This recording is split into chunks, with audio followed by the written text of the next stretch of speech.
காலையில 12ஆம் வகுப்பு இறுதி தேர்வு எழுத போன மாணவர் மாலையில சடலமா மீட்கப்பட்டிருக்காரு.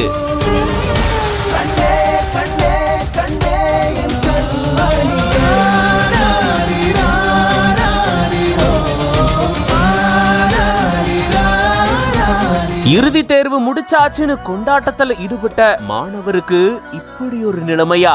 மாணவருடைய உடலை பார்த்து பெற்றோர் கதறி அழுத காட்சி காண்போர கண் கலங்க வச்சிருக்கு. புதுச்சேரி குறிச்சிக்குப்பம் பகுதியை சேர்ந்தவர் செல்வ கணபதி. இவருடைய மகன் 17 வயதான மிதுன் 12ஆம் வகுப்பு பொது தேர்வு எழுதிட்டு வந்திருக்காரு. நேத்து இறுதி தேர்வு எழுதின இவரு தேர்வு முடிஞ்ச சந்தோஷத்துல ஆரோவில் ஒட்டி இருக்கக்கூடிய சின்னப்பேட்டை பகுதியில விவசாய நிலத்துல இருக்கக்கூடிய 40 அடி ஆழ கிணற்றுல குளிக்க போயிருந்திருக்காங்க. கிணத்துல குதிச்ச மிதுன் வெளியே வராததால நண்பர்கள் உடனடியா தேடி பார்த்திருந்திருக்காங்க.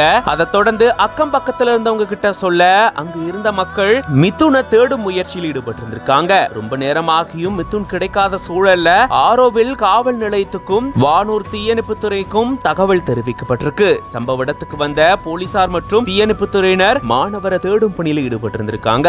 சுமார் 2 மணி நேரத்துக்கு அப்புறமா மாணவர் மிதுன் உயிரிழந்த நிலையில அவருடைய உடல் மீட்கப்பட்டிருக்கு. பிரேத பரிசோதனைக்காக அவருடைய உடல் புதுச்சேரி இந்திரா காந்தி அரசு மருத்துவமனைக்கு அனுப்பி வைக்கப்பட்டிருக்கு. இது தொடர்பா போலீசார் விசாரணையில் ஈடுபட்டு வராங்க. 12ஆம் வகுப்பு பொது தேர்வு முடிஞ்ச சந்தோஷத்துல நண்பர்களோட குளிக்க போன மாணவர் இப்படி கிணத்துல மூழ்கி உயிரிழந்த சம்பவம் பெரும் சோகத்தை ஏற்படுத்தி இருக்கு. பெற்றோர் கதறி அழுத காட்சி காண்போர கண் கலங்க வச்சிருக்கு.